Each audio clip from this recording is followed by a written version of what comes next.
Let me introduce you our dear guest, Mr. Gustavo Pelerosi Carneiro. Please welcome, head of BASF Agricultural Business in Europe, and be careful, his keynote for the love of farming. Nice to meet you again. Thank you. Please, Thank you very the much. stage is yours. Thank you. Thanks. Hi, everyone. I will do my presentation in English, and I would like first to welcome all of you, dear guests, to BASF stand today. What brings us together today is certainly the love of farming. We are all different. We come from different families, different parts of the world or different parts of the country. But for those who are in the farm every day, that go season after season, planning what we want to do next, thinking about the commodity price, thinking about how climate would impact our production. We're really passionate about what we do, and we know what it takes to be successful in farming. That's the driver motivation for BASF. We are 110 years present in agriculture, innovating, being the first company who synthesized the fertilizer for the first time through the developments of crop protection, now present in seeds development, digital solutions development, and really thinking about what society needs for the next 10, 20, 30 years, how to deal with climate change, how to deal with all uncertainties towards farmers, also societal demands, sustainability aspect is the passion of BASF. The products that you see today are a result of what our previous generation did many decades ago. And our mission as a leadership team of BASF, it's not only to keep a good business today, but also together with you to think how agriculture would look like in the future. I think a video can speak much better than me. I would like you to watch for a 3 minutes video that we try to express why we love farming, the biggest job on earth. So if you could please ask the technical team to play the video.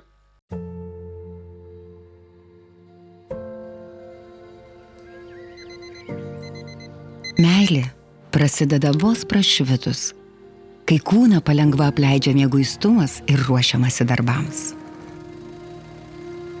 Meilė tai mūsų nuolatinis ūkininkų palaikymas diena iš dienos, kiekvieną sezoną. Meilė yra nepertraukiamas rūpinimasis ūkiu, leidžiantis tapti inovatoriumi, buhalteriu, mechaniku, technologu ir ekologu tuo pačiu metu. Meilė tai sėja laukuose, pasėlių priežiūra, jų maitinimas, augančio derliaus gausa, tai pasiekiamos aukštumos ir žemumos, kliūtys, kurias galima įveikti. Meilė tai kitų palaikymas, patarimai ir kritika. Visa ko dermė. Tai užklumpantis lietus, saulė, dulksna ir karštis, rūpinimasis visų maistu. Meilė tai verslas, aistra, pelnas, mūsų planeta.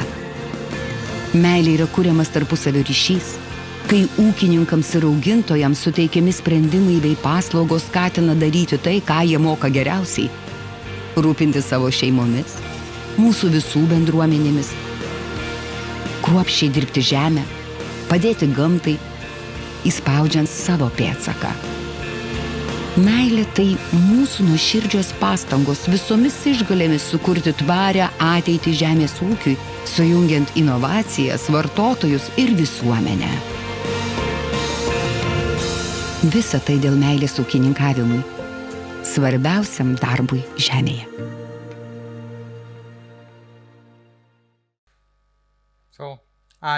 Thank you. I think you have seen yourself in many of those images and words that you see this video, because it's really express all the care that we all need to take of the land, of the crops, the careful decision of how to plan the next season, the next production, and also thinking about how to leave that land fertile and productive, not only for this year, but also for the next year, and also how to produce a crop that we know that it meets the demand of supermarkets, of society, and so on. You also probably saw in this video that the solution is not only on a herbicide that works or a fungicide that also is working. The solution more and more in agriculture, it's about combining different technologies that all together will support a productive agriculture development. The lands that we have available for producing our products will not get bigger. I think even on the contrary, the lands might even get reduced by the need of biodiversity fields, by bigger cities or other needs from society. But the need of crops to come out of the ground will get higher. Population in the world, it's not only increasing, mainly in the east part of the world, China and India, but what consumer wants from the ground is getting higher. For example, residues coming from crops, or the question, how much carbon equivalent has been produced with this crop? And more, this is a concern of society, which is transforming not only agriculture, but all the industries. When you buy a car, you want to know what are emissions of this car. When you buy a chemical product, you want to know what is the emissions. And this is also a growing concern from society, where agriculture today is the second biggest contributor of CO2, with a higher possibility of, in the future also, with different production methods, to reduce the carbon footprint. And these are all aspects that drives innovation, drives research, not to say also the topic of resistance development, that some products that work today because of how nature develop will not work tomorrow. But that makes us to love, we do what we do, which is to support agriculture, the biggest job on earth. So thank you for the opportunity to say a few words. I think now we will have a few questions, right, on to complement this presentation. So thank you. Yes, thank you, Mr. Gustavo, for your small presentation. And as you mentioned, it's very important that you name that farming as the biggest job on earth. On the other side, we see that regular people are becoming more distant from where the food comes from and how farming really works. So do you see this gap, and what are your thoughts on how we could bring the pole closer together? Yeah, that's a very good question for reflection.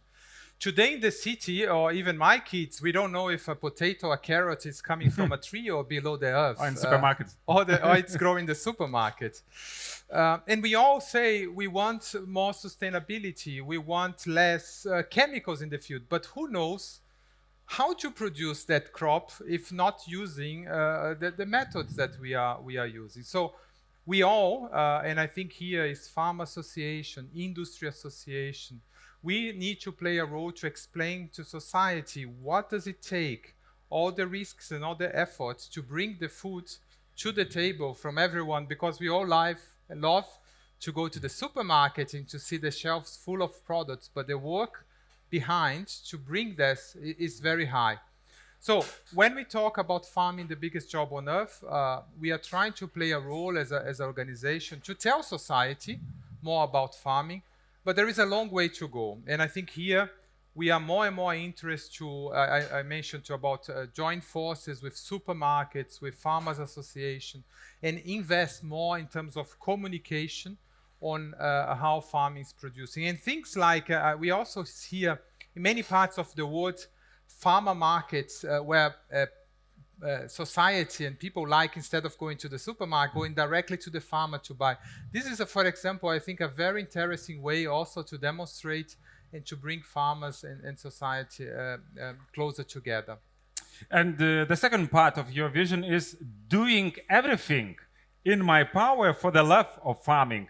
So what is BASF doing in that direction? Yeah. Why do you say doing everything in our power? Because one company, one individual, one company cannot solve all the problems in the world. So we need to partnership, and we need to define where to concentrate our focus. Because to develop one fungicide, it takes us 15 years, it takes us millions of euros and years of research to find one product. So no company will have all the effort. So everything in our power means we have a certain scope.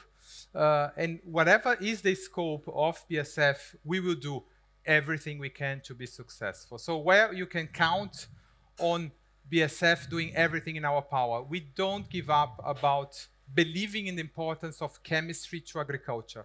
We know society has a lot of concerns about chemistry, but we are capable to produce chemistries that meet the highest level, the highest demands that society and regulators have in chemistry. So you can continue counting on BASF in investing in the chemical development in Europe. Second of all, we are going to invest in the seeds development for Europe as well. And I give an example. We are one of the companies with the highest investment and commitment to develop new varieties of hybrid wheat. This is also something that we say that's an area we want to invest. A third area I can mention is also an area of digital solutions for farming. So systems that help farmers what to apply, when to apply, how to apply, in different models, system that gives recommendation or given full ownership on the outcome of the farming. This is also an area of investments. We define it in Europe, for example, a couple of countries to focus, Germany and France, but it is our intention at some point in time to come strongly to offer also digital solutions in Lithuania or in the Baltic countries as well. This is a few examples. I mean, maybe another example in doing everything in our power. We want to develop models where farmers can be compensated not only by the crops you sell, but also by the carbon reduction that you have generated in our farming. So we are investing in systems that will help you to document the carbon reduction or carbon sequestration. And with that, we will help farmers to, let's call, sell these carbon credits in the market one day. And with that, generate potentially a second source of income for farmers. This is something not available for sale today, but this is part of our solution-oriented development of things that we want to bring to agriculture. So, and on the table we have the European Green Deal, right? Such important topics as future competitiveness, food security, right? Profitability are the center of it. Also, we have on the other hand protest across Europe. So, how can we bring this two together? The wish to become greener and safeguard the sector's competitiveness. Yeah, I think we all want to drive sustainability. I doubt that someone here says, I don't want to be more sustainable. I don't want to leave a better planet today to my child and my grandchild. We all want the same. The question is how you do it, and which intensity. You do with prohibitions, no matter what is the consequence, or you do gradually, also accepting new technologies. And I think the Green Deal, in the form it comes in a form that the risks for Europe on not being self-sufficient in food production and to harm farmer profitability was very high, to a point in time that farmers saying enough is enough. I think the laws are getting more complex, the tools are getting less. I'm not happy with that. So I think the farmer protests that we saw all across Europe, driven by many reasons, also by low commodity price, by lack of certain investments impacting on subsidies, have contributed to regulators to think a little bit more about how to transition that. Now, is the Green Deal farm to fork over? No, it's not. And we all, even the industry, we want to have a transition, but we need to do it in an orderly way, and we need to do it by promoting innovation and not restricting innovation. That has been BASF claim with discussions with regulators. But personally, what is your dream for better tomorrow? Wow. What is your dream? Yeah, no, my dream is that innovations would take less time, that we would be more open for innovations. Yeah, that would be. You said one dream. I can say innovations. Good point. Good innovations. Point. A higher acceptance for innovations in Europe. Thank you, dear Gustavo. Thank you. Thank you for being here with us. Thank you for sharing the stage with us. Thank you for the opportunity. Thank you.